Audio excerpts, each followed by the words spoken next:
그러면 저희는 어떻게 살라고요? 어머니는 본인만 편하시면 되는 거예요? 며느리 지은이의 날카로운 말이 아직도 귓가에 맴돕니다. 매일 손자를 봐달라는 요구에 허리 아프다고 했을 뿐인데 마치 제가 이기적인 할머니가 된 것만 같았습니다. 이 높고 차가운 아파트에서 저는 과연 누구를 위해 살고 있는 걸까요? 창문 너머로 보이는 서울의 풍경을 바라보며 문득 40년 전 이곳에 처음 왔던 때가 생각났습니다. 그때만 해도 이 동네는 지금처럼 빌딩 숲이 아니었지요. 낮은 단독주택들이 옹기종기 모여 있고 골목길마다 아이들의 웃음소리가 넘쳐났던 곳이었습니다. 1980년대 초 남편 덕수와 함께 전라도 고향을 떠나 서울로 올라왔을 때를 떠올려 봅니다. 그때 저는 30살이었고 품에 안은 딸 영숙이는 겨우 3살이었지요. 남편은 건설 현장에서 일했고 저는 동네 슈퍼에서 계산원으로 일했습니다. 힘들었지만 희망이 있었어요. 서울에 오면 뭔가 달라질 거라고, 아이에게 더 좋은 환경을 만들어줄 수 있을 거라고 믿었거든요. 그때 살던 연립주택은 지금 이 아파트의 절반도 안 되는 크기였습니다. 하지만 이상하게도 더 넓게 느껴졌어요. 아마 마음이 넓었기 때문일 겁니다. 옆집 아주머니와는 된장도 나눠 먹고 김치도 함께 담갔습니다. 아이들은 골목에서 뛰어놀았고 저녁이면 평상에 둘러앉아 동네 어른들과 이런저런 이야기를 나눴지요. 영자 씨, 오늘 영숙이가 또 칭찬받았다면서요? 옆집 순이 언니가 웃으며 말하곤 했습니다. 그럴 때면 가슴이 뿌듯했어요.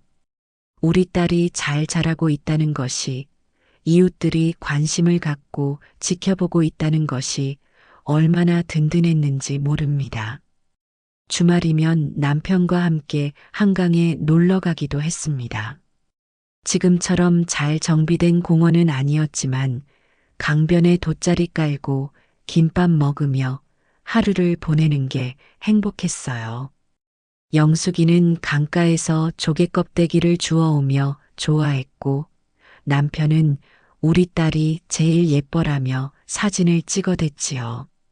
그런데 언제부터였을까요? 이 동네가 변하기 시작한 게 말이에요. 하나둘씩 단독주택들이 헐리고 아파트가 들어섰습니다. 골목길은 넓은 도로가 되었고 평상은 사라졌습니다.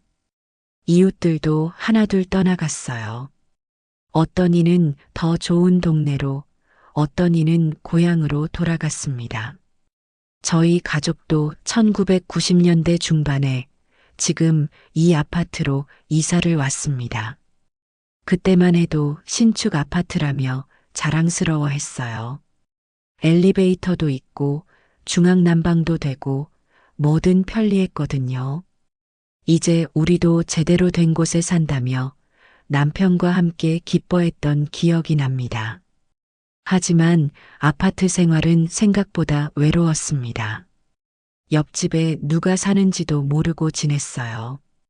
엘리베이터에서 마주쳐도 인사만 간단히 나눌 뿐이었습니다. 예전처럼 된장 한 그릇 얻어먹을 수도, 김치 한 포기 나눠 먹을 수도 없었지요. 영숙이가 중학생이 되면서는 더욱 바빠졌습니다. 학원을 다니느라 집에 있을 시간이 별로 없었어요. 저는 영숙이의 도시락을 싸주고 빨래를 하고 집안일을 하는 것이 하루의 전부였습니다. 가끔 고향 생각이 나면 남편에게 우리 언제 고향 가서 살까? 하고 물어보곤 했지만 애가 서울에서 공부해야지 무슨 소리야라는 대답만 돌아왔어요. 세월이 흘러 2000년대에 들어서면서 이 동네는 완전히 달라졌습니다. 제가 처음 왔을 때 있던 골목길, 구멍가게, 목욕탕, 모든 것이 사라졌어요.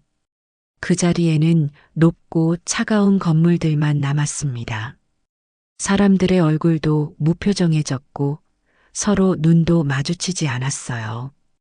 2010년에 남편이 세상을 떠났을 때 그 외로움을 온전히 느꼈습니다. 장례식장에 와준 사람들은 대부분 고향 사람들이었어요. 40년을 살았던 이 동네에서는 몇 명 안 되는 이웃만이 문상을 왔습니다. 그때 깨달았어요. 저는 서울에 살고 있지만 진짜 뿌리를 내리지는 못했다는 것을요. 남편이 떠나고 나니 영숙이가 자주 들렀습니다. 엄마, 혼자 있으면 안 돼요. 우리 집 근처로 이사 와요라고 했지만 저는 고개를 저었어요. 이미 40년을 산 곳인데 지금 와서 어디로 가겠습니까? 게다가 손자 민준이도 태어나서 가끔 보러 와주는 재미가 있었거든요. 하지만 요즘 들어 서울 생활이 점점 힘들어졌습니다. 물가는 계속 오르는데 연금은 그대로고 병원비는 부담스럽고 무엇보다 사람들이 더욱 차갑게 느껴졌어요. 마트에서 장을 보다가 넘어졌을 때도 지나가는 사람들은 그냥 지나쳤습니다. 예전 같으면 할머니, 괜찮으세요? 라며 일으켜 세워줄 사람이 있었을 텐데 말이에요. 요즘 아침마다 창문을 열면 미세먼지 때문에 숨이 막힙니다. 예전에는 아침 공기가 그나마 맑았는데 이제는 언제나 뿌옇기만 해요. 가끔 고향 친구 순자가 전화를 걸어와 순창, 공기가 얼마나 맑은지 알아? 여기 와서 살아라고 할 때면 마음이 흔들리곤 했습니다. 할머니, 또 창문만 보고 계세요? 5살 손자 민준이가 제 치마를 잡아당기며 말했습니다. 아이는 저와 달리 이 도시에서 태어나고 자란 진짜 서울 사람이에요. 하지만 이상하게도 민준이를 볼 때면 제 어린 시절이 떠오릅니다. 고향 마당에서 뛰어놀던 그 시절 말이에요. 민준아, 할머니 고향 이야기 들어볼래? 제가 물으니 아이는 고개를 끄덕였습니다. 할머니 고향에는 매일 아침 닭이 울어서 잠을 깨웠단다. 그리고 마당에 감나무도 있고 뒷산에 가면 밤도 주울 수 있고. 와, 정말요? 닭도 있어요? 민준이의 눈이 반짝였습니다. 그런 민준이를 보면서 문득 생각이 들었어요. 이 아이에게는 고향이 어디일까? 이 차가운 아파트, 이 삭막한 도시가 이 아이의 고향이 될까? 그것이 과연 좋은 일일까? 며칠 전 며느리 지은이가 찾아와서 한 말이 계속 맴돌고 있습니다. 어머니, 저 이제 일 시작해야 해서요. 혹시 애 좀 매일 봐주실 수 있을까요? 저는 허리가 아프다고 매일은 힘들다고 했을 뿐인데 그 답변이 돌아왔지요. 그러면 저희는 어떻게 하나요? 어머니만 믿고 있었는데. 그 순간 저는 깨달았습니다. 저는 이제 이 가족에게도 이 도시에게도 짐이 되어버렸구나. 40년을 살았지만 진정한 보금자리를 만들지 못했구나.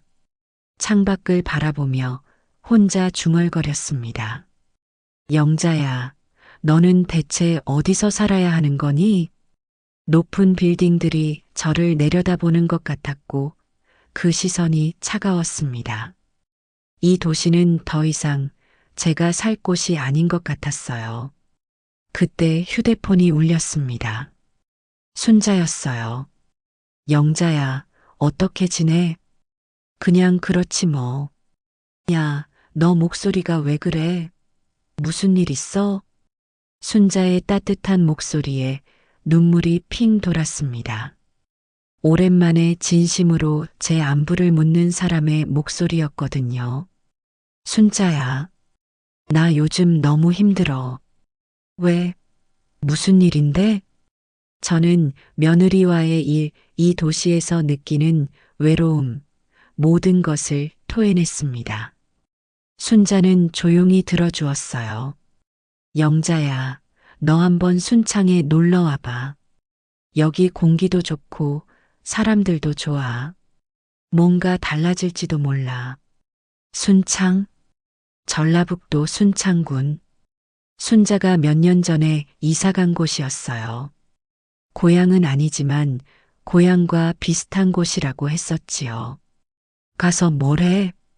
뭘 하긴 그냥 살면 되지. 여기 할머니들도 많고 할 일도 많아. 서울에서 혼자 끙끙 앓고 있지 말고 와봐. 전화를 끊고 나서도 순자의 말이 머릿속에서 맴돌았습니다. 순창에서의 새로운 삶. 과연 가능할까요? 60이 넘은 나이에 새로운 곳에서 시작한다는 것이 말이 될까요? 하지만 이곳에서는 더 이상 살 수 없을 것 같았어요.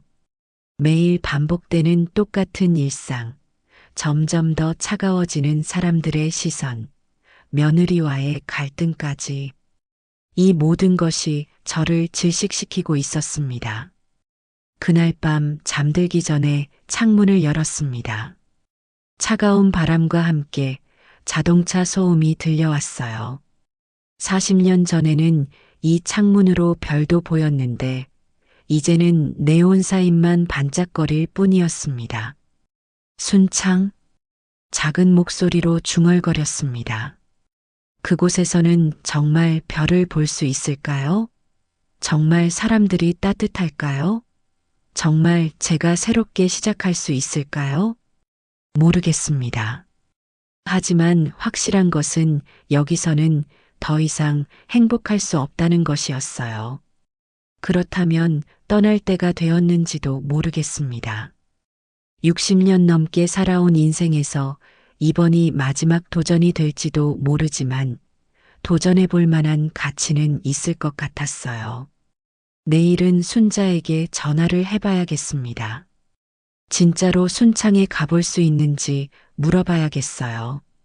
다음 날 아침 평소보다 일찍 일어나 커피를 내렸습니다. 어젯밤 순자와의 통화 때문인지 잠을 설쳤거든요. 순창에 대한 생각이 머릿속을 가득 채우고 있었어요. 정말 그곳에서 새로운 삶을 시작할 수 있을까? 이 나이에 가능한 일일까? 온갖 생각이 꼬리에 꼬리를 물었습니다. 커피 향이 거실에 퍼지자 마음이 조금 진정되었어요. 창밖으로는 어김없이 출근하는 사람들의 모습이 보였습니다. 모두들 바쁘게 걸어가지만 어딘지 무표정해 보였어요. 저도 언젠가는 저런 모습이었겠지요.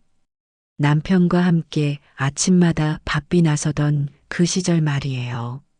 문득 영숙이가 어릴 때가 떠올랐습니다. 아침마다 도시락을 싸주며 공부 열심히 하고 와라고 말하던 시절. 그때는 이런 날이 올 줄 몰랐어요. 딸이 결혼해서 따로 살고 며느리와 갈등하며 혼자 이 넓은 아파트에서 외롭게 지낼 날이 올 줄은요. 9시쯤 현관문이 열리는 소리가 들렸습니다. 영숙이와 민준이었어요. 엄마 안 주무세요? 영숙이가 민준이 손을 잡고 들어오며 말했습니다. 일찍 일어났다. 민준아, 할머니한테 와봐라. 민준이가 달려와 제 품에 안겼어요. 이 아이만큼은 진심으로 저를 반겨주는 것 같아서 마음이 따뜻해졌습니다. 할머니, 저 오늘 유치원 안 가요. 엄마가 할머니랑 놀라고 했어요. 그래, 그럼 할머니랑 뭐하고 놀까? 할머니 고향 이야기 더 들려주세요. 영숙이가 부엌에서 물을 따라 마시며 말했어요. 엄마, 요즘 어떠세요? 표정이 안 좋아 보이는데 어떻게 말해야 할까요? 며느리와의 갈등 때문에 힘들다고? 이 도시에서의 삶이 버겁다고, 순창으로 떠나고 싶다고, 어디서부터 시작해야 할지 막막했습니다. 그냥 요즘 몸이 좀 안 좋아서 그래. 어디가 아프세요? 병원 가보셨어요? 아니다. 병원에서 할 수 있는 일은 아니야. 영숙이가 의자를 당겨 제 옆에 앉았어요. 엄마, 무슨 일 있으세요? 뭔가 다른 걱정이 있는 것 같은데. 바로 그때 초인종이 울렸습니다. 영숙이가 문을 열어보니 며느리 지은이었어요. 평소보다 일찍 온 것을 보니 뭔가 급한 일이 있는 것 같았습니다. 어머니, 안녕하세요. 언니도 와 계시네요. 지은이가 인사를 했지만 표정이 어딘지 굳어 있었어요. 지은아, 무슨 일이야? 오늘 일찍 왔네. 영숙이가 물었습니다. 사실 어머니께 말씀드릴 게 있어서요. 지은이가 저를 바라보며 말했어요. 어제 통화한 것 관련해서요. 아, 그 일이군요. 며느리가 매일 민준이를 봐달라고 했을 때 제가 허리 아프다고 거절한 일 말이에요. 마음이 무거워졌습니다. 뭔 일인데? 영숙이가 의아해하며 물었어요. 지은이가 한숨을 쉬며 앉았습니다. 언니, 사실 저희를 시작하려고 하거든요. 그런데 어머니께서 민준이 매일 봐주시기 어렵다고 하셔서. 엄마가? 왜요? 영숙이가 저를 바라보며 물었습니다. 저는 어떻게 대답해야 할지 몰랐어요. 사실 허리가 아픈 것도 맞고 매일 5살 아이를 돌보는 것이 부담되는 것도 맞습니다. 하지만 그것보다는 이 모든 상황이 저를 더욱 무력하게 만든다는 게 진짜 이유였어요. 아이고, 지은아. 어머니가 나이가 있으시잖아. 매일은 힘드시지. 영숙이가 저를 감싸며 말했어요. 그럼 저는 어떡하라고요? 지은이의 목소리가 높아졌습니다. 육아휴직 끝나고 복직해야 하는데 어린이집은 대기가 몇 개월이고 다른 방법이 없잖아요. 저는 가슴이 답답해졌어요. 며느리의 처지도 이해가 되고 영숙이가 저를 감싸주는 것도 고맙지만 정작 저 자신은 어디에도 속하지 못한 채 겉돌고 있는 것만 같았습니다. 지은아, 진정해. 다른 방법을 찾아보자. 영숙이가 달래며 말했어요. 다른 방법이 뭐가 있어요? 사설 도우미 쓰자니 돈은 많이 들고 친정어머니는 지방에 계시고. 지은이가 눈물을 글썽이며 말했습니다. 그 순간 민준이가 제 무릎에서 일어나더니 엄마에게 가서 말했어요. 엄마, 왜 울어요? 민준이가 잘못했어요? 아이의 순진한 말에 모두들 말문이 막혔어요. 어른들의 복잡한 사정을 5살 아이가 어떻게 알겠습니까? 아니야, 민준아. 민준이 잘못 없어. 지은이가 아이를 안으며 말했어요. 저는 더 이상 가만히 있을 수 없었습니다. 지은아, 내가 못해준다는 게 아니야. 다만 매일은 힘들 것 같다고 한 거지. 그럼 일주일에 며칠이나 가능하세요? 지은이가 물었어요. 글쎄, 일주일에 2~3번 정도는 할 수 있을 것 같은데. 그럼 안 돼요. 제가 매일 나가야 하는데 이틀에 한 번씩 민준이 맡길 때가 없으면 어떡해요? 그 말을 들으니 화가 치밀어 올랐어요. 마치 제가 며느리의 인생을 망치는 사람처럼 느껴졌거든요. 그럼 내가 어떡하라고? 70 가까운 나이에 매일 5살 아이 돌보는 게 쉬운 일인 줄 알아? 제 목소리도 모르게 높아졌습니다. 어머니, 그럼 저희는 어떻게 살라고요? 어머니는 본인만 편하시면 되는 거예요? 지은이의 목소리도 날카로워졌어요. 바로 그 순간이었어요. 어젯밤 내내 머릿속에 맴돌던 바로 그 말이 다시 터져 나온 것은요. 저는 정말 이기적인 할머니가 되어버린 걸까요? 정말 제 편의만 생각하는 나쁜 사람일까요? 야야, 그렇게 말하면 어떡해. 영숙이가 지은이를 나무랐어요. 엄마도 사람인데 힘들 수 있지. 언니는 좋겠네요. 시어머니가 안 계셔서. 지은이가 퉁명스럽게 말했어요. 그 말에 영숙이도 화가 났나 봅니다. 그게 무슨 소리야?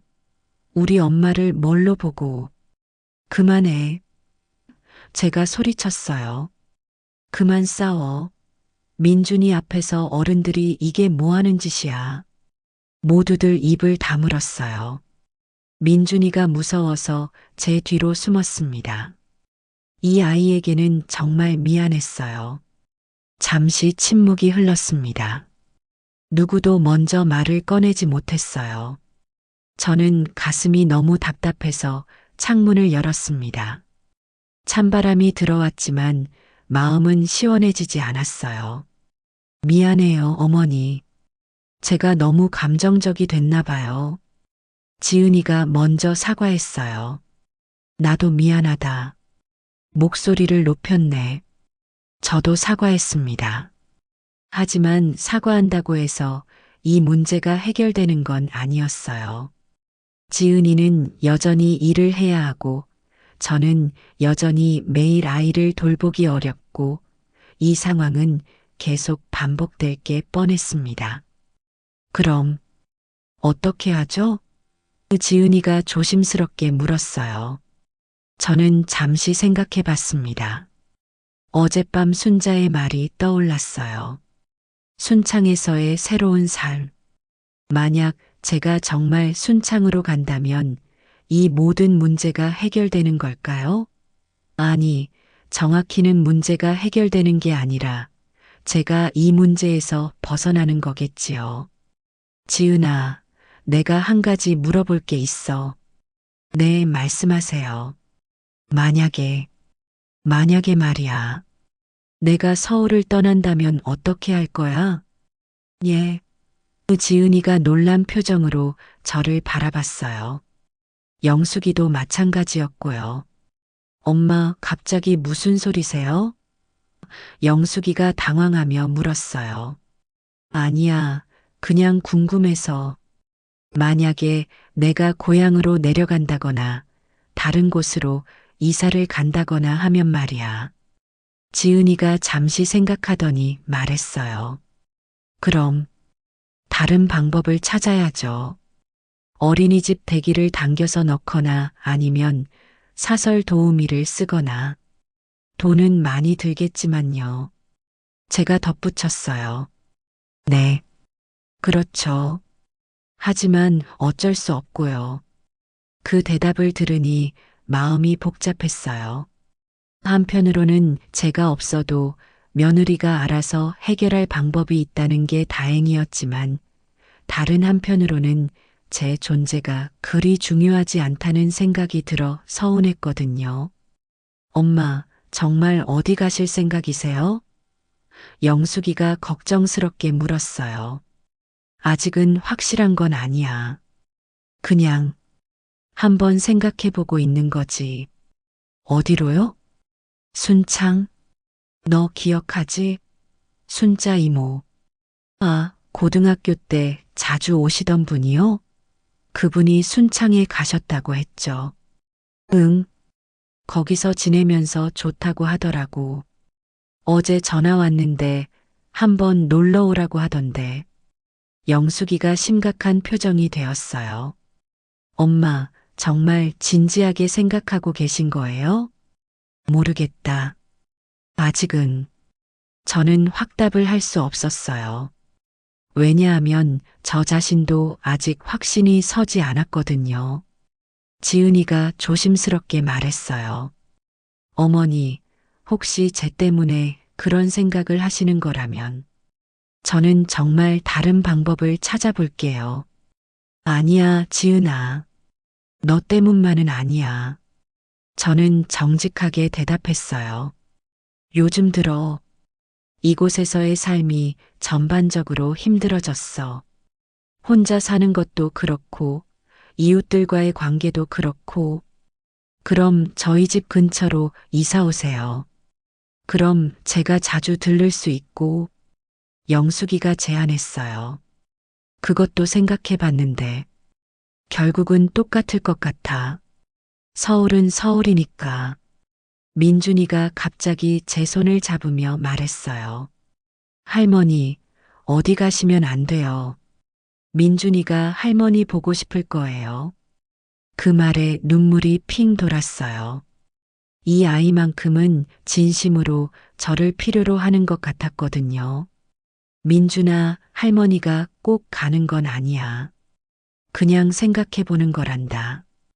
약속해요. 안 가시기로 약속해요. 아이가 제 손을 꼭 잡으며 말했어요. 저는 약속이라는 말을 할 수 없었어요. 아직 정해진 게 아무것도 없었거든요. 그때 영숙이가 말했어요. 엄마, 섣불리 결정하지 마세요. 순창에 한번 놀러 가보시고 그 다음에 천천히 생각해 보세요. 그래, 그것도 좋은 방법이겠네. 지은이가 덧붙였어요. 어머니, 제가 너무 성급했나 봐요. 어머니 상황도 충분히 고려하지 못하고. 죄송해요. 아니야, 지은아. 너도 살아야지. 나만 생각할 수는 없는 거고. 하지만 마음속으로는 이미 결정이 기울고 있었어요. 순창으로 가보자는 쪽으로 말이에요. 어제 밤부터 계속 맴돌던 생각이 오늘 이 갈등을 겪으면서 더욱 확실해졌습니다. 점심시간이 되어 모두들 집으로 돌아갔어요. 다시 혼자가 된 거실에서 저는 순자에게 전화를 걸었습니다. 순자야, 나야. 영자, 왜 이렇게 일찍 전화했어? 순자야, 나 진짜 순창에 가보고 싶어졌어. 정말? 무슨 일 있었어? 저는 오늘 아침에 있었던 일을 순자에게 모두 이야기했어요. 순자는 중간중간 아이고 그랬구나 하며 맞장구를 쳐주었습니다. 영자야, 그럼 언제 올래? 내가 역에서 마중 나갈게. 언제가 좋을까? 빠를수록 좋지. 다음 주는 어때? 다음 주. 생각보다 빨랐어요. 하지만 더 이상 미룰 이유도 없었습니다. 좋아. 다음 주에 갈게. 정말? 와, 영자야. 내가 얼마나 기다렸는지 알아? 순자의 기쁜 목소리를 들으니 마음이 한결 가벼워졌어요. 적어도 저를 진심으로 반겨주는 사람이 있다는 게 위안이 되었습니다. 순자야, 그런데 나 정말 거기서 살 수 있을까? 그건 와보면 알지. 일단 와서 며칠 지내보고 결정해도 늦지 않아. 그날 저녁 영숙이에게 전화를 걸어 순창에 가보기로 했다고 말했어요. 엄마, 정말 가보실 거예요? 응, 다음 주에 가볼 생각이야. 얼마나 계실 건데요? 일주일. 아니면 열흘 정도? 그 정도면 여행이네요. 좋은 것 같아요. 가서 마음도 추스르시고 여유도 찾으시고. 영숙이는 제가 정말 이사를 가려는 게 아니라 잠시 여행을 가는 거라고 생각하는 것 같았어요. 저 자신도 아직은 확실하지 않았지만 마음 한편으로는 이미 이사에 대한 생각이 굳어지고 있었습니다. 그날 밤 잠들기 전에 옷장을 열어봤어요. 순창에 가져갈 옷들을 생각해 보면서 말이에요. 그러다 문득 깨달았습니다. 저는 이미 떠날 준비를 하고 있다는 것을요. 40년간 살았던 서울을 떠나 새로운 곳에서 시작한다는 것. 쉽지 않은 결정이지만 어쩌면 이번이 마지막 기회일지도 모른다는 생각이 들었어요. 이대로 서울에서 늙어가기에는 아직도 할 일이 남아있는 것 같았거든요. 순창에서는 정말 다를까요? 정말 새로운 삶을 시작할 수 있을까요? 모르겠어요. 하지만 시도해 볼 만한 가치는 있을 것 같았습니다. 일주일 후 드디어 순창으로 떠나는 날이 왔습니다. 큰 여행 가방 하나와 작은 가방 하나를 들고 서울역에 서니 마음이 복잡했어요. 40년 만에 서울을 떠나는 거였거든요. 설렘 반 걱정 반이었습니다. KTX를 타고 익산까지 간 다음 버스로 갈아타야 했어요. 순자가 자세히 알려준 길이었지만 혼자서는 처음 가보는 길이라 긴장이 되었습니다. 다행히 버스 기사 아저씨가 친절하게 순창 가세요. 제가 알려드릴게요라고 해서 마음이 놓였어요. 버스가 고속도로를 벗어나 시골길로 접어들자 풍경이 확 달라졌습니다. 높은 빌딩들 대신 낮은 산들이 보이고 아스팔트 냄새 대신 풀 냄새가 났어요. 창문을 조금 열었더니 서울과는 완전히 다른 공기가 들어왔습니다. 깊게 숨을 들이쉬니 폐속까지 시원해지는 느낌이었어요. 할머니, 순창 도착했습니다. 버스 기사 아저씨가 알려주셨어요. 순창 터미널에 내리자마자 순자가 보였습니다. 멀리서도 한눈에 알아볼 수 있었어요. 3년 만에 보는 순자는 서울에 있을 때보다 훨씬 건강해 보였습니다. 영자야. 순자가 두 팔을 벌리며 달려왔어요. 순자야. 저도 가방을 내려놓고 순자를 꼭 안았습니다. 40년 넘게 알고 지낸 친구의 품은 여전히 따뜻했어요. 서울에서의 모든 스트레스가 순간 사라지는 것 같았습니다. 야, 너 얼굴이 왜 이렇게 좋아졌어? 제가 순자를 보며 말했어요. 여기 와서 살고 나니까 확실히 달라. 너도 며칠만 있어봐. 금세 좋아질 거야. 순자의 차를 타고 가는 길에 순창의 모습을 처음 제대로 봤습니다. 생각보다 번화한 곳도 있고 깔끔하게 정리된 거리들도 있었어요. 하지만 무엇보다 사람들의 모습이 달랐습니다. 서울에서처럼 바쁘게 걷지 않고 서로 인사도 나누고 여유가 있어 보였어요. 순자야, 여기 사람들 참 여유 있어 보이네. 그렇지? 처음에 나도 신기했어. 길에서 모르는 사람도 인사하고 가게에서 물건 사면 하나씩 더 주고. 순자가 사는 곳은 순창읍 내에서 조금 떨어진 조용한 동네였어요. 2층 단독주택이었는데 작은 마당도 있고 뒤쪽으로는 텃밭도 보였습니다.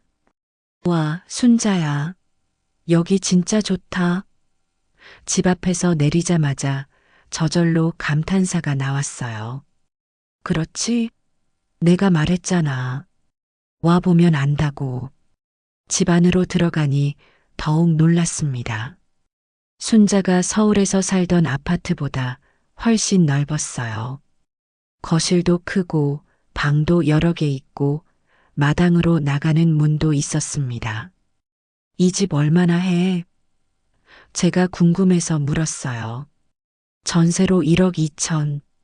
서울에서 내 아파트 전세금의 절반도 안 돼. 헉, 정말? 이 정도 집이? 순자가 웃으며 말했어요. 그런데 이게 다가 아니야. 생활비도 서울의 절반 수준이야. 장도 훨씬 싸게 보고 외식비도 싸고. 저녁 준비를 하면서 순자에게 자세한 이야기를 들었습니다. 순자는 3년 전 남편을 먼저 보내고 혼자 되었을 때 서울에서의 외로움을 견디지 못해 순창으로 내려왔다고 했어요. 처음에는 나도 무서웠어. 아는 사람 하나 없는 곳에서 어떻게 살까 싶었거든. 그런데 이웃들이 먼저 다가와 주더라고. 순자의 이야기를 들으며 저도 용기가 났습니다. 순자도 저와 비슷한 상황이었는데 잘 적응했으니 저도 할 수 있을 것 같았어요. 첫날 밤 순자 집 작은 방에서 잠을 청했습니다. 서울의 아파트와 달리 창문 밖이 조용했어요. 자동차 소리도 별로 없고 사이렌 소리도 없었습니다. 대신 벌레 우는 소리와 바람 소리만 들렸어요. 오랜만에 깊게 잠들 수 있었습니다. 다음 날 아침 닭 우는 소리에 눈을 떴어요. 처음에는 깜짝 놀랐지만 곧 미소가 지어졌습니다. 어릴 때 고향에서 들었던 그 소리였거든요. 일찍 일어났네? 순자가 부엌에서 아침을 준비하며 말했어요. 응, 닭소리에 깼어. 그런데 기분이 좋네. 그렇지? 나도 처음에는 시끄럽다고 생각했는데 지금은 이 소리가 없으면 잠이 안 와. 아침을 먹고 나서 순자가 동네 구경을 시켜주겠다고 했어요. 걸어서 나가는데 공기가 정말 달랐습니다. 서울에서는 아침에 나가도 매연 냄새가 났는데 여기는 풀 냄새와 흙 냄새가 났어요. 첫 번째로 간 곳은 순창 전통 고추장 마을이었습니다. 순자가 설명해 주길 순창은 고추장으로 유명한 곳이라고 했어요. 실제로 가보니 고추장 만드는 체험도 하고 맛있는 음식도 먹을 수 있었습니다. 순자야, 여기서 일할 수도 있을까? 제가 물었어요. 당연하지. 여기서 고추장 만드는 일 도와주는 할머니들 많아. 가끔 체험객들 도와주는 일도 있고, 그 말을 들으니 희망이 생겼어요. 서울에서는 제 나이에 할 수 있는 일이 별로 없었는데, 여기서는 뭔가 할 일이 있을 것 같았습니다. 점심에는 순창의 유명한 장어탕을 먹었어요. 서울에서 먹던 것보다 훨씬 맛있었고 가격도 절반 수준이었습니다. 영자야, 어때? 괜찮지? 순자가 물었어요. 좋다. 정말 좋아. 공기도 좋고 음식도 맛있고 사람들도 친절하고 오후에는 순창군청에 들렀습니다. 순자가 노인 관련 프로그램들을 보여주려고 해서였어요.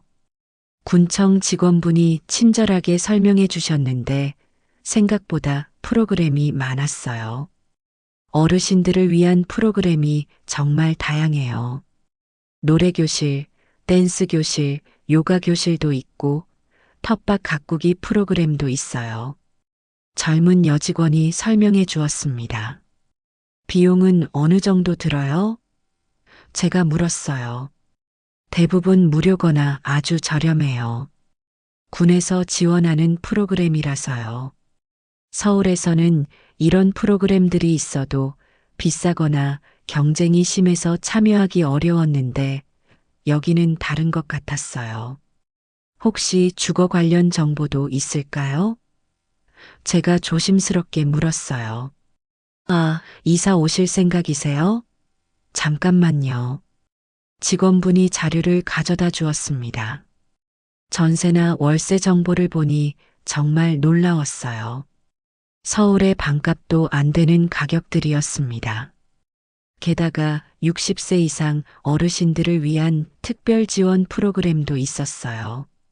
서울에서 오시는 분들이 요즘 많아요. 특히 은퇴하신 분들이요. 직원분이 말했어요.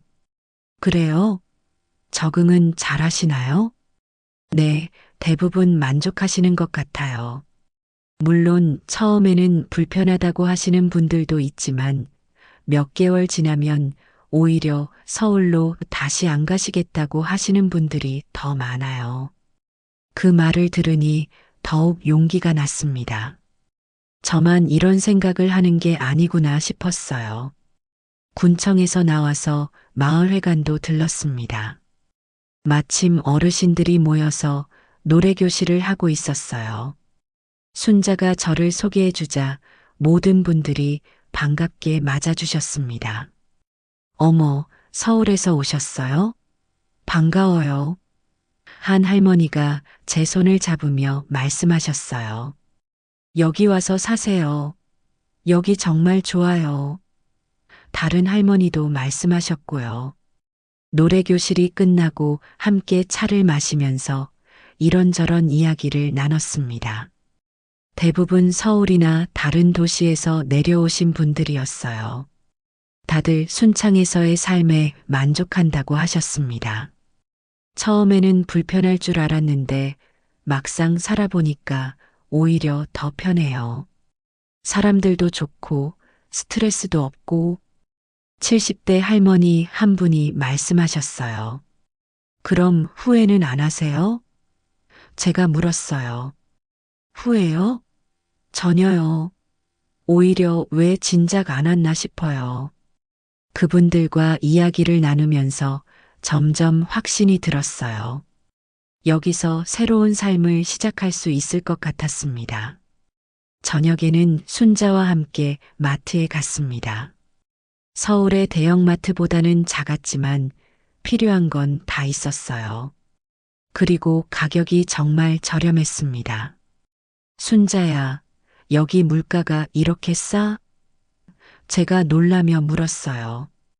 그렇지? 특히 농산물은 직접 농장에서 가져와서 더 싸. 그리고 신선해. 마트에서 만난 사람들도 모두 친절했어요. 모르는 사람인데도 먼저 인사를 건네주시고 마트 직원분도 어디서 오셨어요? 라며 관심을 보여주셨습니다. 둘째 날 밤 순자와 진솔한 대화를 나눴습니다. 영자야, 어때? 진짜 여기 와서 살 생각 있어? 솔직히 마음이 기울고 있어. 서울에서보다 여기가 훨씬 좋은 것 같아. 그럼 언제부터? 글쎄, 서울에 가서 정리할 게 많잖아. 집도 그렇고 영숙이하고도 얘기해야 하고. 순자가 제 손을 잡으며 말했어요. 영자야, 너무 걱정하지 마. 다 잘 될 거야. 그리고 여기서는 혼자가 아니야. 나도 있고, 이웃들도 있고. 그 말이 참 위로가 되었어요. 서울에서는 혼자라는 생각이 들었는데, 여기서는 정말 혼자가 아닐 것 같았습니다. 셋째 날에는 집을 구체적으로 알아봤습니다. 순자가 부동산 중개업소에 데려가 주었는데 사장님이 친절하게 여러 집을 보여주셨어요. 그 중에서 마음에 드는 집이 하나 있었습니다. 순자 집에서 걸어서 10분 거리에 있는 작은 단독주택이었어요. 방 2개의 거실, 부엌, 그리고 작은 마당까지 있었습니다. 이 집 전세가 얼마예요? 제가 물었어요. 8천만 원이에요. 서울 분이시니까 저렴하다고 느끼실 거예요. 정말 저렴했어요. 서울에서 저 정도 집이면 몇 억은 할 텐데 말이에요. 집 상태도 좋았어요. 수리할 곳도 별로 없었고 마당에는 작은 텃밭도 만들 수 있을 것 같았습니다. 어떠세요? 마음에 드세요? 부동산 사장님이 물었어요. 네, 좋은 것 같아요. 생각해보고 연락드릴게요. 집을 나오면서 순자가 말했어요. 영자야, 이 집 정말 좋다. 나랑도 가깝고 마을회관도 가깝고 저도 마음에 들었어요. 뭔가 제가 꿈꿔왔던 노후의 모습이었습니다. 작은 집에서 텃밭도 가꾸고 이웃들과 어울리며 사는 그런 삶 말이에요. 넷째 날에는 병원도 알아봤습니다. 나이가 들면 병원 가는 일이 많아지니까 중요한 문제였거든요. 다행히 순창에도 종합병원이 있었고 서울만큼 시설이 좋지는 않지만 기본적인 치료는 충분히 받을 수 있을 것 같았어요. 큰 병이면 전주나 광주로 가시면 돼요. 여기서 1시간이면 가니까 그리 멀지 않아요. 병원 직원분이 설명해 주셨어요. 교통편도 생각보다 나쁘지 않았어요. 서울 가는 버스도 하루에 몇 번 있었고 KTX 타려면 익산까지만 가면 되었습니다. 다섯째 날, 마지막 날이었어요. 순자와 함께 순창의 여러 곳을 둘러보며 이곳에서의 삶을 구체적으로 상상해 봤습니다. 강천산도 가보고 섬진강도 구경했어요. 자연이 정말 아름다웠습니다. 서울에서는 이런 자연을 보려면 멀리 나가야 했는데 여기서는 집 앞에서 바로 볼 수 있었어요. 순자야, 나 정말 여기서 살고 싶어졌어. 섬진강을 바라보며 말했어요. 정말? 그럼 언제 올래? 서울 가서 정리하고. 한 달 정도 후에 순자가 박수를 치며 좋아했어요. 와, 영자야, 정말 좋겠다. 우리 이웃해서 사는 거야. 그날 저녁 서울로 돌아가기 전 마지막 밤이었어요. 5일 동안 순창에서 지내면서 마음이 완전히 바뀌었습니다. 처음에는 그냥 구경하러 온다는 생각이었는데 이제는 진짜로 이사 오고 싶어졌어요. 영자야, 서울 가서 후회하지 마. 순자가 말했어요. 후회할 게 뭐가 있어? 여기가 훨씬 좋은데. 정말 그랬어요. 5일 동안 느낀 것들은 확실했습니다. 공기 좋고, 사람들 좋고, 물가 저렴하고, 스트레스 없고, 무엇보다 나이 들어서도 할 일이 있고, 함께할 사람들이 있다는 게 좋았어요. 서울에서는 날이 갈수록 외로워졌는데, 여기서는 외롭지 않을 것 같았습니다. 마을회관에서 만난 할머니들, 마트에서 만난 사람들, 모두가 따뜻하게 대해 주었거든요. 마지막 밤 창문을 열고 밤 공기를 마셨어요.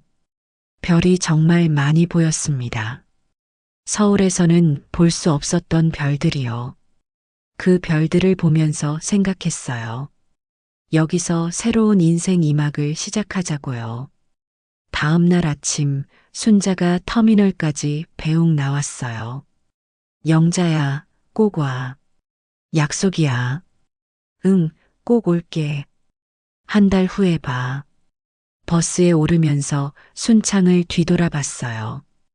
5일 전에는 낯선 곳이었는데 이제는 마치 제2의 고향 같은 느낌이 들었습니다.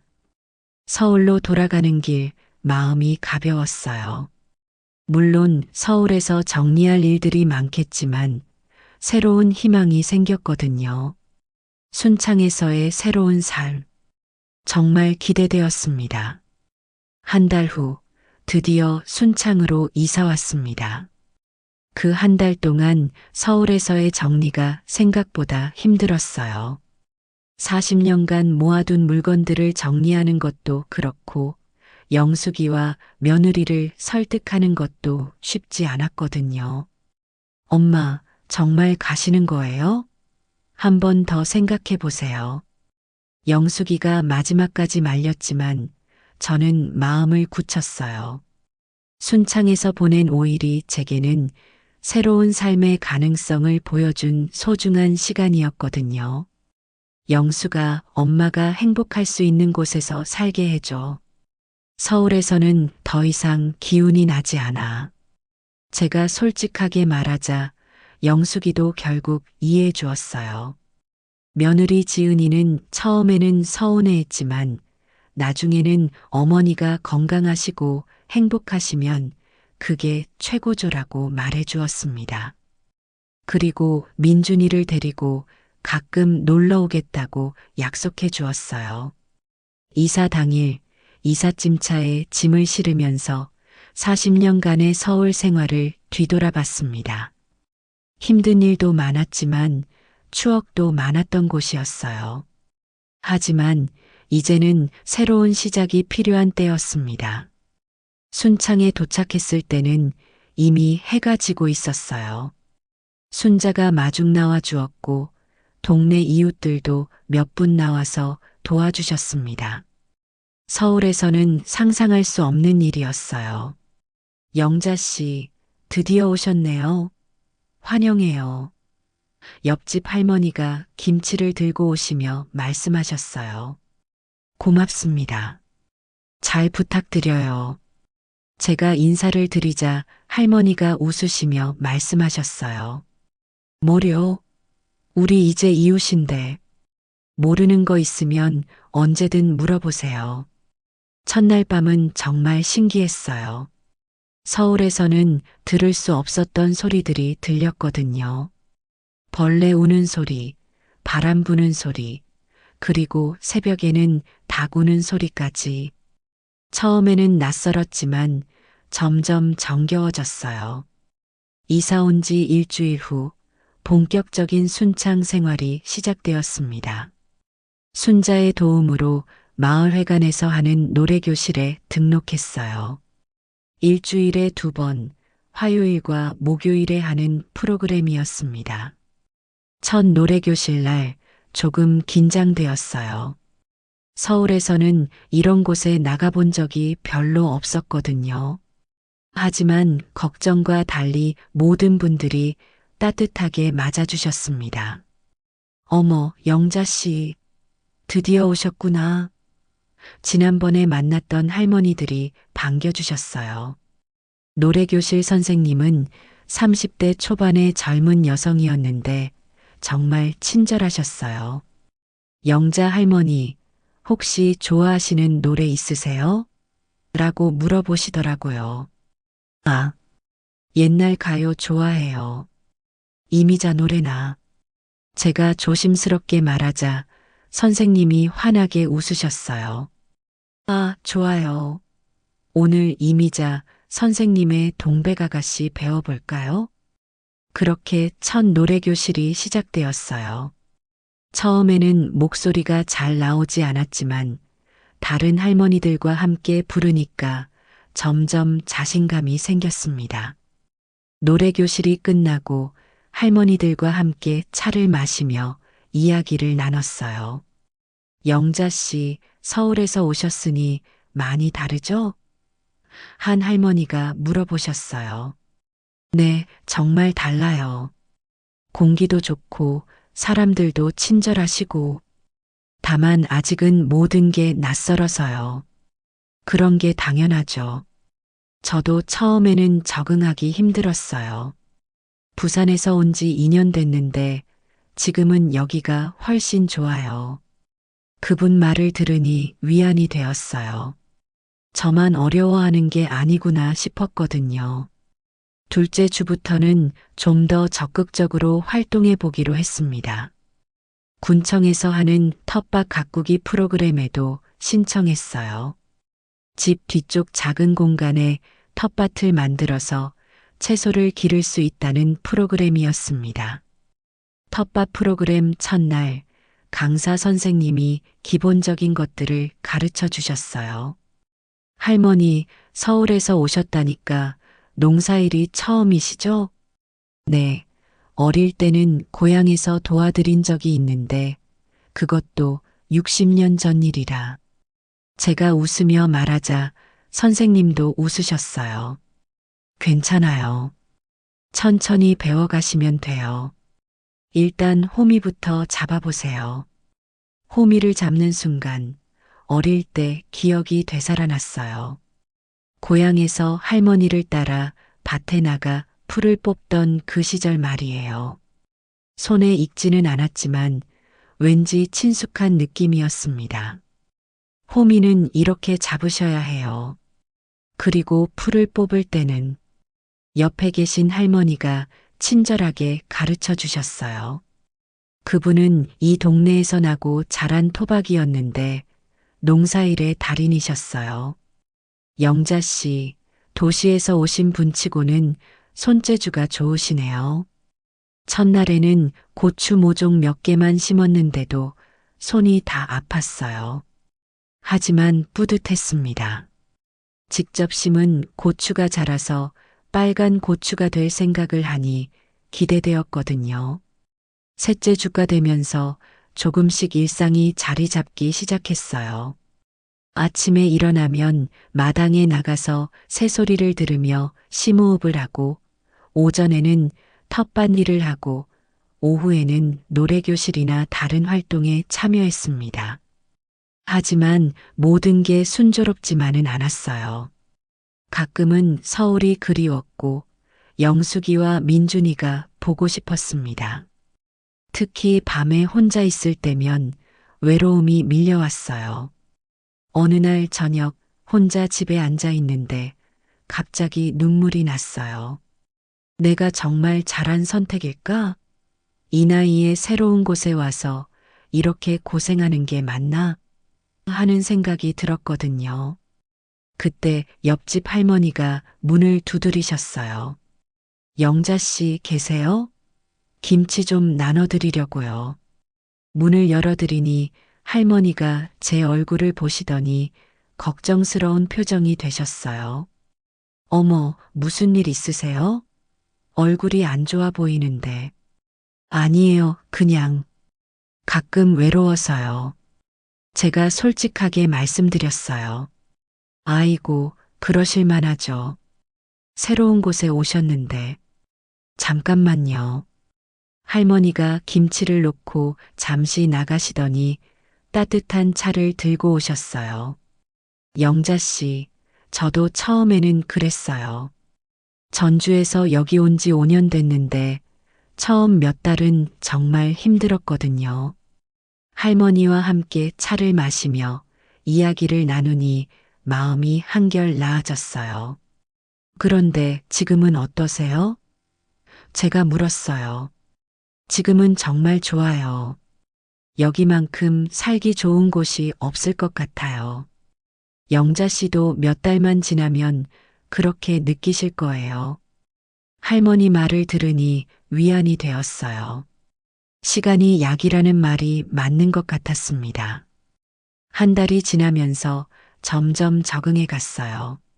노래교실에서 새로운 노래들을 배우고 텃밭에서는 제가 심은 고추와 상추가 자라나는 것을 보는 재미가 생겼습니다. 특히 텃밭일이 생각보다 재미있었어요. 매일 아침 물을 주고 풀을 뽑고 벌레를 잡는 일들이 처음에는 귀찮았는데 점점 보람을 느끼게 되었거든요. 영자 씨, 상추 정말 잘 키우시네요. 텃밭 프로그램 강사 선생님이 칭찬해 주셨어요. 정말요? 처음 해보는 건데. 제가 기뻐하며 말하자 선생님이 웃으셨어요. 네, 정말 잘하세요.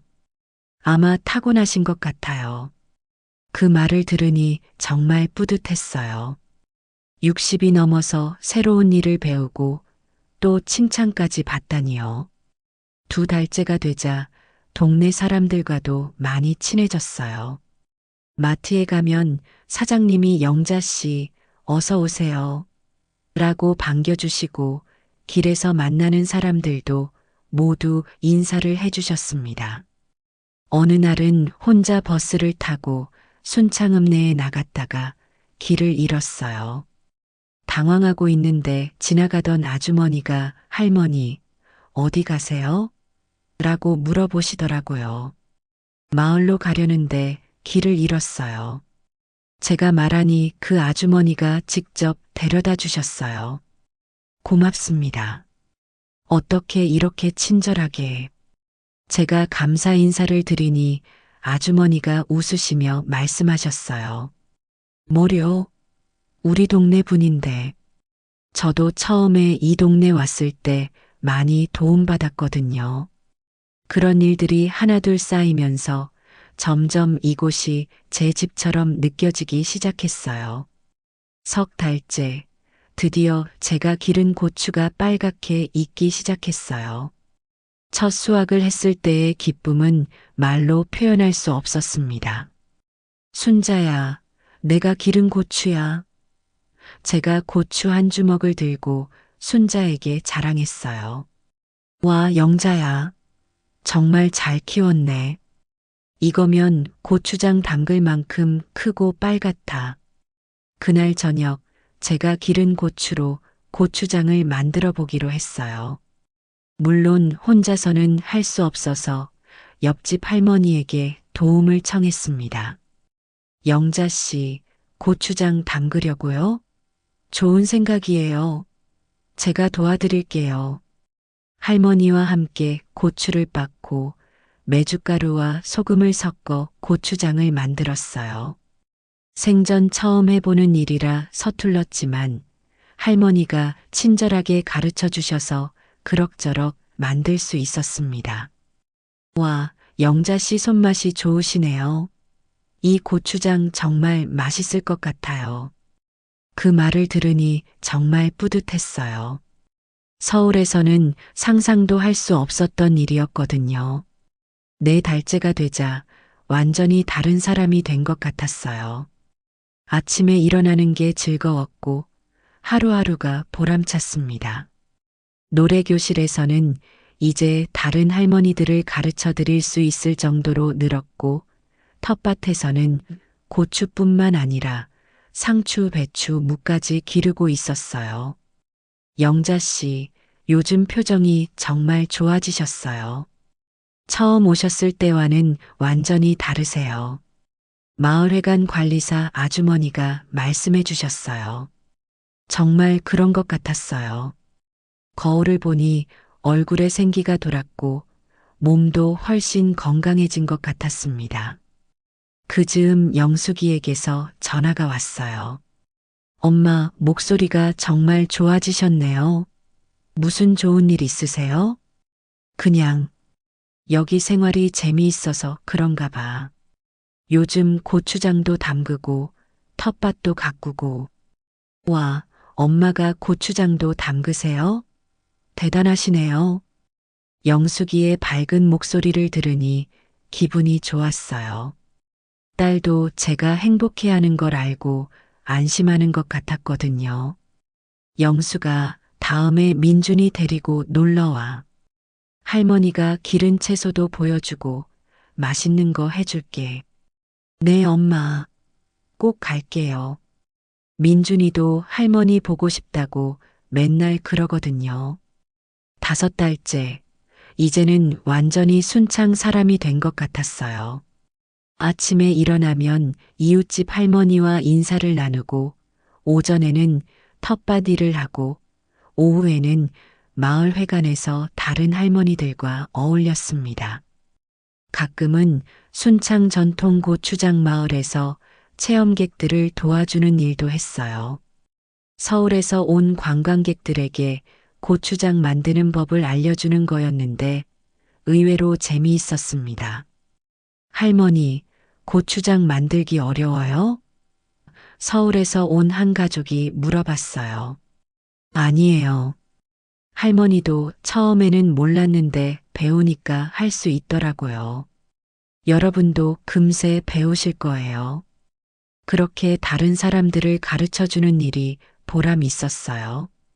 제가 배운 것을 다른 사람들에게 전해줄 수 있다는 게 기뻤거든요. 6달이 지나자 이제는 순창이 완전히 제 고향이 된 것 같았어요. 서울 생각도 별로 나지 않았고 이곳에서의 삶이 너무 만족스러웠습니다. 어느 날 순자와 함께 앉아서 이야기를 나누다가 순자가 말했어요. 영자야, 너 정말 많이 변했다. 6개월 전에 처음 왔을 때와는 완전히 다른 사람 같아. 정말? 어떻게 다른데? 일단 표정부터 다르고 몸도 건강해졌고 무엇보다 생기가 돌아. 서울에 있을 때는 항상 우울해 보였는데 지금은 정말 행복해 보여. 순자 말이 맞았어요. 저 자신도 느낄 수 있었거든요. 매일 아침 일어나는 게 즐겁고 하루 종일 할 일이 있고 저녁에는 뿌듯한 마음으로 잠자리에 들 수 있었습니다. 순자야, 정말 고마워. 내가 여기로 오라고 하지 않았으면 아직도 서울에서 우울하게 살고 있었을 거야. 뭘 친구 사이에. 그런데 영자야, 이제 정말 여기가 좋아? 응, 정말 좋아. 서울로 돌아가고 싶다는 생각은 전혀 안 들어. 정말 그랬어요. 6개월 전만 해도 상상할 수 없었던 일이었지만, 이제는 순창이 제게 진짜 집이 되었습니다. 낯설었던 모든 것들이 이제는 친숙하고 소중한 것들이 되었어요. 그날 밤 제가 기른 채소들로 저녁을 만들어 먹으면서 생각했어요. 인생 이막이 이렇게 아름다울 수 있구나. 60이 넘어서도 새로운 것을 배우고 새로운 사람들을 만나고 새로운 행복을 찾을 수 있구나. 순창으로 오기 전에는 앞으로 남은 인생이 그저 시간 보내기일 줄 알았는데 이제는 매일이 새롭고 기대되었습니다. 정말 잘한 선택이었어요. 1년이 지났습니다. 순창에서의 첫 번째 사계절을 모두 경험했어요. 봄에는 산나물을 뜯고 여름에는 텃밭에서 채소를 기르고 가을에는 김장을 담그고 겨울에는 마을회관에서 이웃들과 따뜻한 시간을 보냈습니다. 서울에서는 느낄 수 없었던 자연의 변화와 함께하는 삶이었어요. 이른 아침 닭 우는 소리에 눈을 떴습니다. 1년 전에는 낯설었던 이 소리가 이제는 제게 가장 친근한 알람 시계가 되었어요. 창문을 열자 맑은 공기와 함께 새소리가 들려왔습니다. 마당에 나가 제가 가꾼 텃밭을 보니 뿌듯함이 밀려왔어요. 올해로 2번째 농사인데 작년보다 훨씬 잘 자랐습니다. 빨간 고추, 싱싱한 상추, 통통한 배추까지 모두 제 손으로 기른 것들이었어요. 영자 씨, 벌써 일어나셨네요. 옆집 할머니가 울타리 너머로 인사해 주셨어요. 네, 할머니. 오늘도 좋은 하루네요. 이제는 이런 일상적인 인사가 너무 자연스러워졌습니다. 서울에서는 이웃과 이런 인사를 나눠본 적이 언제였나 싶을 정도로요. 아침을 먹고 나서 휴대폰이 울렸습니다.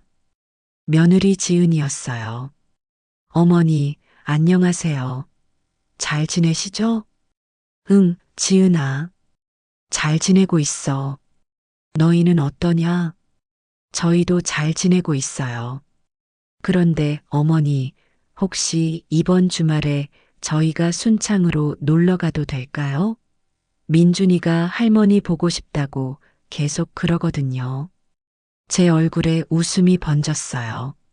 1년 전만 해도 며느리와의 관계가 그렇게 어려웠는데 이제는 이렇게 자연스럽게 연락하고 놀러 오겠다고 하다니요. 그럼 언제든지 와. 할머니가 맛있는 거 많이 해놓을게. 감사해요, 어머니. 그럼 토요일에 갈게요. 전화를 끊고 나니 기분이 더욱 좋아졌어요. 손자 민준이를 1년 만에 보는 거네요. 그동안 많이 컸을 텐데 할머니를 알아볼까 걱정도 되고 기대도 되었습니다. 오전에는 마을회관에서 하는 요가 교실에 갔어요. 6개월 전부터 시작한 새로운 취미였습니다. 처음에는 몸이 딱딱해서 힘들었는데 이제는 제법 할만해졌어요. 영자 할머니, 오늘도 동작이 좋으시네요. 젊은 강사 선생님이 칭찬해 주셨어요. 고맙습니다. 그런데 선생님, 제가 이 나이에 요가를 배울 수 있을 줄은 몰랐어요. 나이는 숫자일 뿐이에요.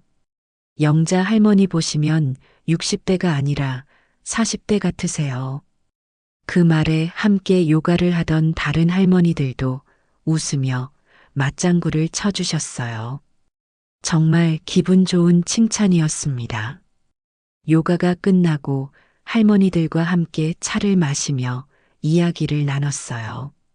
이제는 이분들이 제게 정말 소중한 친구들이 되었습니다. 영자 씨, 요즘 손자분이 온다고 하셨죠? 한 할머니가 물어보셨어요. 네, 이번 주말에 와요. 1년 만에 보는 거라 너무 기대돼요. 그럼 뭘 해줄 생각이세요? 텃밭도 구경시켜주고 고추장 만드는 것도 보여주고 아, 그리고 순창의 여러 곳도 구경시켜 주려고요. 좋은 생각이에요. 아이들이 여기 와서 자연을 경험하는 게 정말 좋죠. 점심에는 집에서 제가 기른 채소들로 비빔밥을 만들어 먹었어요. 상추, 깻잎, 고추 모두 제 손으로 기른 것들이었습니다. 이렇게 먹는 음식이 얼마나 맛있는지 몰랐어요. 오후에는 순창 전통 고추장 마을에서 자원봉사를 했습니다. 일주일에 2번씩 가서 관광객들에게 고추장 만드는 법을 알려주는 일이었어요. 오늘도 서울에서 온 가족들이 있었습니다. 할머니, 고추장 만들기 정말 어려워요. 초등학생 아이가 말했어요. 아니야, 어렵지 않아. 할머니가 천천히 알려줄게. 이렇게 해보렴. 아이를 도와주면서 문득 민준이 생각이 났어요. 민준이도 내일 모레면 이렇게 할머니와 함께 고추장 만들기를 할 수 있겠네요. 할머니, 할머니는 언제부터 고추장을 만드셨어요? 아이 엄마가 물어보셨어요. 사실 할머니도 여기 와서 배운 거야. 1년 전까지는 만들어 본 적이 없었어. 정말요? 그럼 할머니도 처음에는 어려우셨겠네요. 그럼 처음에는 정말 어려웠지.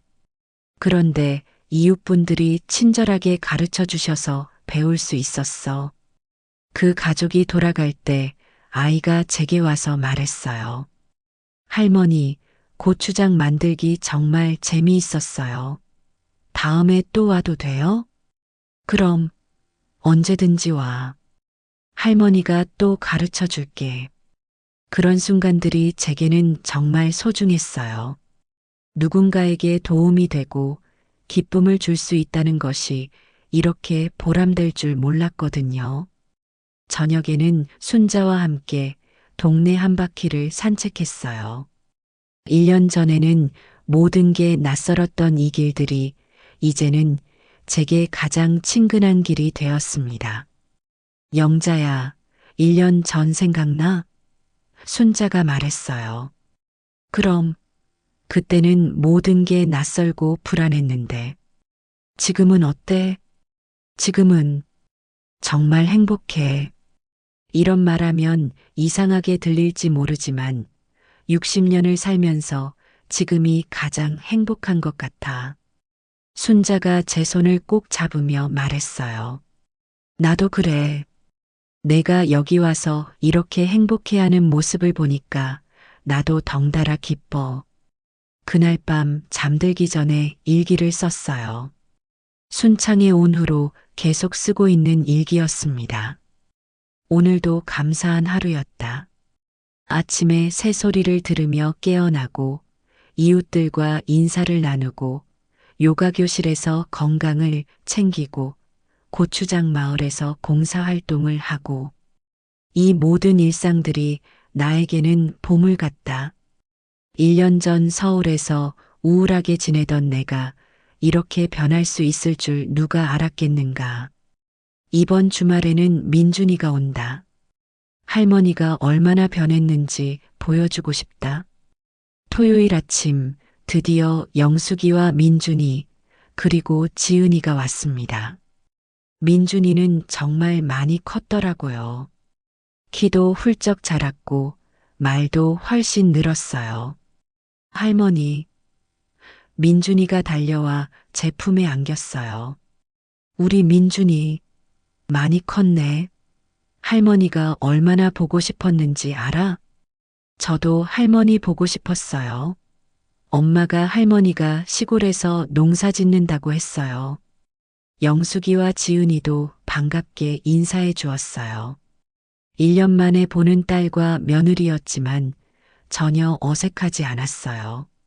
엄마, 정말 건강해 보이세요. 얼굴에 윤기가 흘러요. 영숙이가 말했어요. 어머니, 정말 젊어지신 것 같아요. 서울에 계실 때보다 훨씬 생기 있으세요. 지은이도 말해 주었어요. 점심으로 제가 기른 채소들로 만든 음식을 대접했어요. 고추장도 제가 담근 걸로 비빔밥을 만들어 주었고요. 와, 엄마, 이 고추장 정말 맛있어요. 시중에서 파는 것보다 훨씬 맛있는데요. 영숙이가 놀라며 말했어요. 정말 맛있어요, 어머니. 비법이 뭐예요? 지은이도 물어봤어요. 비법이 뭐가 있겠어? 정성이 비법이지. 제가 웃으며 말하자 모두들 웃었어요. 오후에는 민준이를 데리고 텃밭 구경을 시켜줬어요. 아이는 신기해하며 이것저것 물어봤습니다. 할머니, 이 고추는 할머니가 키운 거예요? 그럼 할머니가 직접 씨앗부터 심어서 키운 거야. 와, 정말 대단해요. 할머니가 농부가 됐네요. 아이의 순진한 말에 웃음이 나왔어요. 정말 제가 농부가 된 기분이었거든요. 저녁에는 가족들과 함께 순창의 여러 곳을 구경시켜줬어요. 강천산도 가고 순창 전통 고추장 마을도 갔습니다. 민준이는 모든 게 신기해했어요. 할머니, 여기 공기가 정말 좋아요. 서울하고 완전 달라요. 민준이가 깊게 숨을 들이쉬며 말했어요. 그렇지? 할머니도 여기 와서 몸이 정말 건강해졌어. 그날 밤 가족들이 잠든 후 영숙이와 단둘이 이야기를 나눴어요. 엄마, 정말 많이 변하셨어요. 서울에 계실 때는 항상 우울해 보이셨는데 지금은 정말 행복해 보여요. 그래, 엄마도 그렇게 느껴. 여기 와서 진짜 인생이 바뀐 것 같아. 후회는 안 하세요? 후회? 전혀. 오히려 왜 진작 오지 않았나 싶어. 60이 넘어서도 이렇게 새로운 삶을 시작할 수 있다는 걸 몰랐거든. 영숙이가 제 손을 잡으며 말했어요. 엄마가 행복하시니까 저도 마음이 놓여요. 처음에는 걱정이 많았는데 이렇게 잘 지내시는 걸 보니까 정말 다행이에요. 다음 날 아침 가족들이 서울로 돌아갔어요. 민준이는 가기 싫다며 울기까지 했어요. 할머니, 저도 여기서 살고 싶어요. 서울보다 여기가 훨씬 좋아요. 민준아, 넌 서울에서 학교 다녀야지. 대신 자주 놀러와. 할머니가 기다리고 있을게. 가족들을 배웅하고 나니 조금 허전했지만 금세 일상으로 돌아갔어요. 이제는 이곳이 완전히 제 집이니까요. 오후에 순자와 함께 앉아서 차를 마시며 이야기를 나눴어요. 영자야, 가족들이 와서 좋았겠네. 응, 정말 좋았어. 특히 민준이가 여기를 정말 좋아하더라고.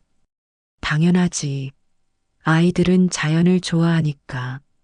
순자야, 나 정말 고마워. 내가 여기로 오라고 하지 않았으면 아직도 서울에서 우울하게 살고 있었을 거야. 뭘 고마워해? 친구 사이에. 그런데 영자야, 정말 행복해 보여. 1년 전과는 완전히 다른 사람 같아. 정말 그랬어요. 1년 전의 저와 지금의 저는 완전히 다른 사람이었습니다. 그때는 매일